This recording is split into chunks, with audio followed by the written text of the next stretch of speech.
What's up and welcome back. Better. What's up and welcome back everyone. My name is Simon Brax, welcome back to the channel. First and as usual, congrats to the giveaway winner. Contact me on Instagram so we can make this work. Honestly, I've really enjoyed these giveaways. If you don't know what I'm talking about, in every video I give you guys the chance to win a 1-hour call with me. And it can be either helping you with your product, helping you find a product, or just general Amazon questions. So if you want to win the next one, all you gotta do is like and comment and subscribe and hit the bell. So quick update on what's been happening with my Amazon stuff before we get to this video. Boom. I never know if it... is it focused? Anyways, today I had a new record, a crazy record. I had $900 in sales just today. And in total, it's been $7,459 this month, or over a period of 30 days. So, let's talk product research. I'm making this video because I plan on making a series of product research videos showing you all the different ways that I know how to find products. And this video being part 1 of many, I don't know how many, maybe 3, maybe 7, maybe anywhere in between. This video being part 1, I wanted to show you guys my thought process when I'm looking for a product. So step 1 obviously being the product research method. I'm going to show you one of them today. And then, actually let me show you this. So, number 1 would be your product research method, which can be a combination of a lot of methods. Today I'm going to show you one of them. A very quick one, that's why I put it in this video. But for the rest of the video, I'm going to be showing you how I look at the JungleScout numbers. JungleScout is what we're going to be using because that's what I'm used to. And hopefully by me explaining how I look at them, you can either change the way you look at them or just understand how, us FBA sellers look at these numbers and assess them. So that's what this video is going to be really about. How to find a product and how to know if it's a good product or not. And I might reveal in one of those videos the exact method that I used that found me this crazy product that's doing $900 a day. Well, not every day. Today did me $900. So back to the notebook. Number 1 would be your favorite product research method. So to do this, I'm gonna jump on my computer and show you, what I do when I'm looking for products. So this method starts inside Amazon. And you're wondering, what am I looking for? I have no idea what I wanna sell. How can I start from Amazon? Well, let Amazon tell you. What I mean by that is, when you're typing in the Amazon search bar, don't you notice that when you type one word, Amazon tries to finish that sentence for you? That's basically Amazon telling you that, well, you're searching for this word, here's what millions of others searched as a continuation of that sentence. Which means Amazon is telling you what other people are searching for, which means that could be a product that has a lot of demand. So for example, if you're typing, I don't know, hoodie, it says what people usually search for with hoodie. So what I thought I would do is, because usually we're looking for a product that is small, a product that is light, a product that doesn't cost too much in Amazon fees because it's small. I thought what would be the perfect keyword for that? I thought pocket. So I typed in pocket and I looked at what Amazon suggests. So the first one I see is pocket knife. Now that's something I would never want to do. I never want to do anything sharp, anything that's glass that could break. That's just, I don't want to get into that. Pocket protector, what does that even mean? Pocket protector. What is that? Okay, so after I search, I look at the JungleScout numbers. Now, if you don't have the JungleScout extension, you should get it. There's some other free ones like Unicorn Smasher, but the numbers are just not accurate enough. I've ran JungleScout on my product and it gives me almost exactly how many I'm selling every day. So it's a pretty good estimation. And if you want to get it, there's a link in the description below. It is an affiliate link. So if you buy from this link, I will get like a percentage of that sale, which will help my channel. So thank you if you choose to do that. If you don't want to do that, I don't mind. It's up to you. But you need to get JungleScout. So this is the JungleScout Chrome extension. You use it when you know what the product is that you're looking for, such as in this case pocket protector, and then you use it to look at the competition and at the demand. Use it to see if people are actually buying it and if you can compete and if you can start this product and be able to compete with other sellers. So this is how I think about these numbers when I look at them. First, well, the names, the brand. When I'm looking here, I'm checking if there's 1 or 2 brands that are dominating the first page. These are the results from the first page. So if there's, let's say this DE guy, I saw him 2 or 3 or 4 times in this list, that would be a concern.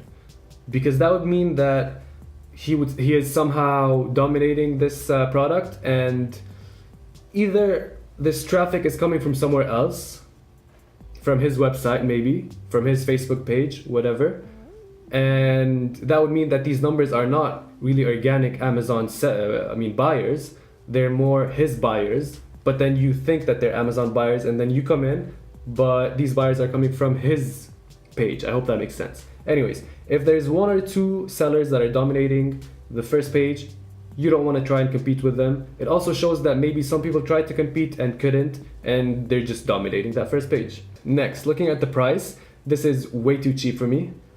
Maybe I should show you another product in a bit, but this is way too cheap. I would go for products that are minimum $15, so you can give yourself room for FBA fees for, you know, the product, of course, and shipping, and PPC. PPC is something that some people forget, but it's so important to give yourself room with for PPC. My product is a bit more expensive, so I have a lot of room to play around with PPC. I can spend a lot in a day on PPC.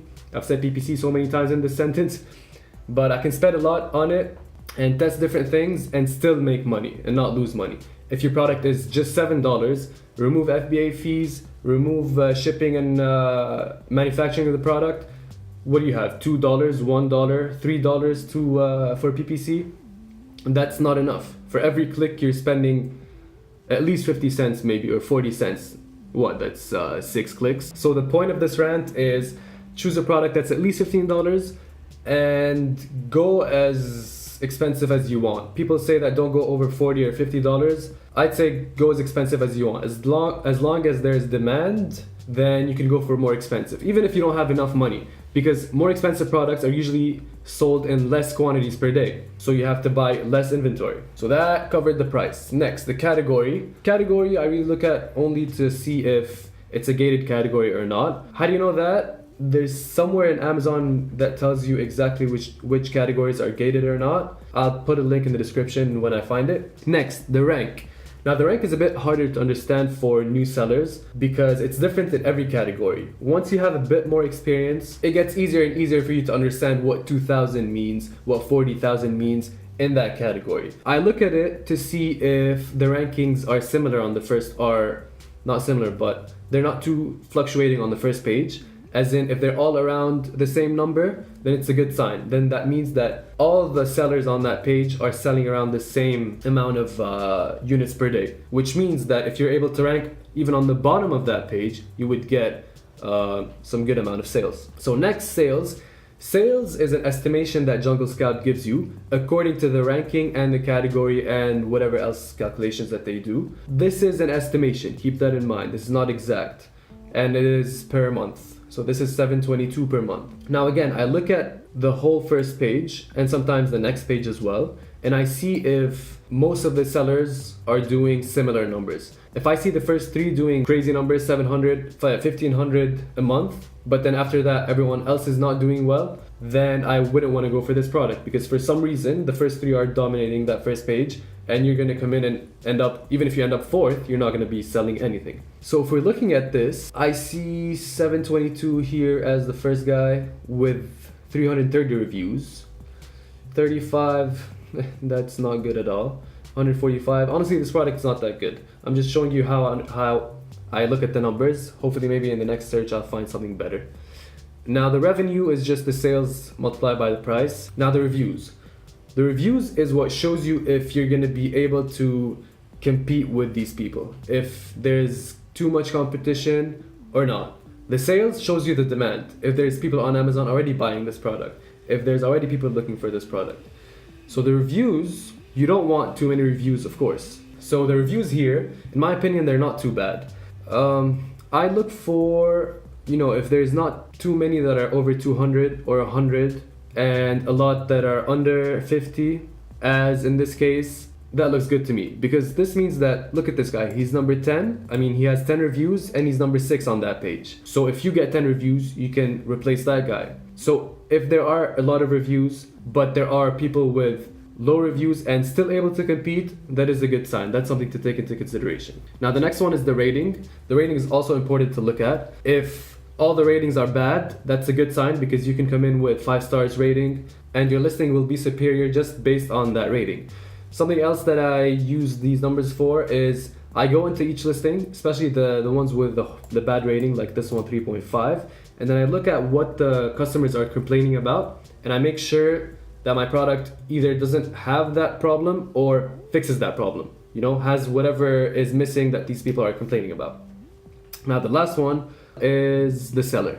So this is showing you if the seller is an FBA seller, which is fulfillment by Amazon, which is like me and you, what we want to do, as in we send our product to Amazon and Amazon sells them. So here you have 3 options: FBA, FBM, which is fulfilled by merchant, which means that I would have the products in my house, in my garage, in my warehouse, and then I would ship one item at a time whenever I sell an item. So this is not what we're doing. We're doing FBA. And the third one is AMZ, which is Amazon, which means Amazon themselves, they sell the product. So what I look for in this column is, first of all, if there's a lot of FBA, that means this product is an FBA-able product. That's the word I like to use a lot. It's FBA-able, meaning that it's attractive to other FBA sellers, it should be attractive to you, if the numbers make sense, of course. If there's a lot of FBM, what this means to me, it might be patented, maybe.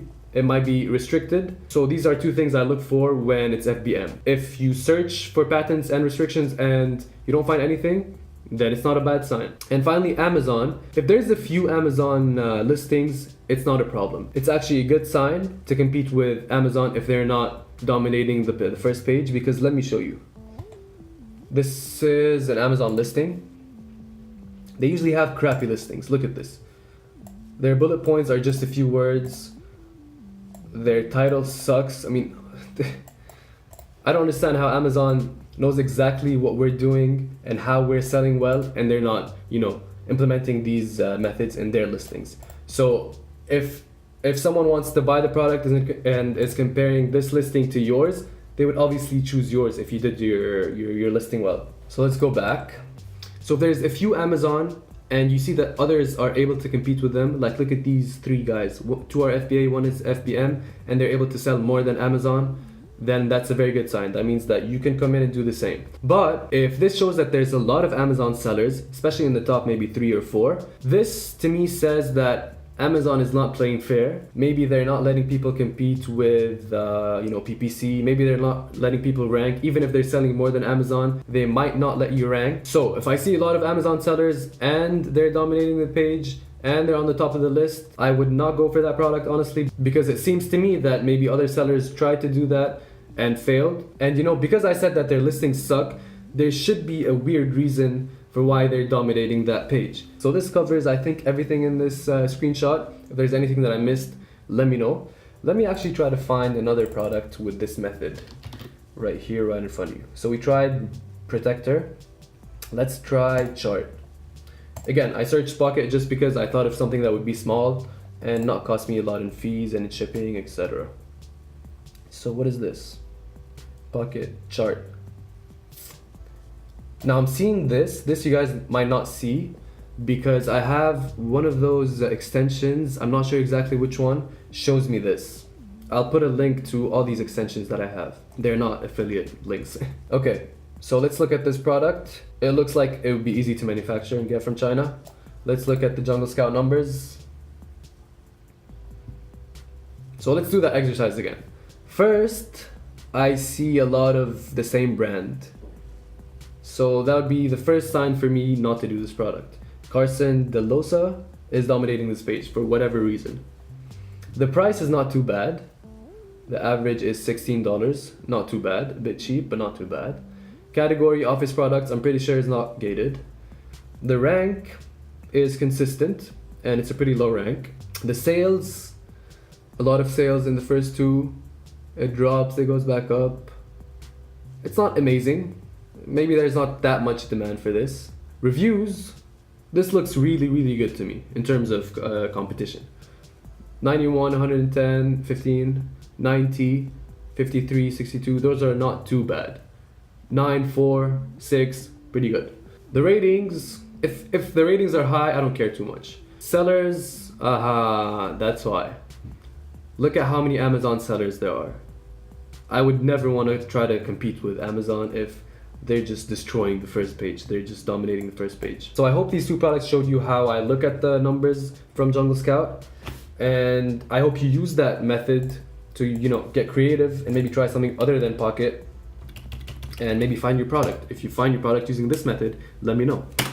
Alright guys, I was editing this video and I realized that it was a bit too long, so what I decided to do is just cut it into 2 videos. The next one will be posted probably tomorrow, and I hope you liked this video. If you liked it, please leave a thumbs up.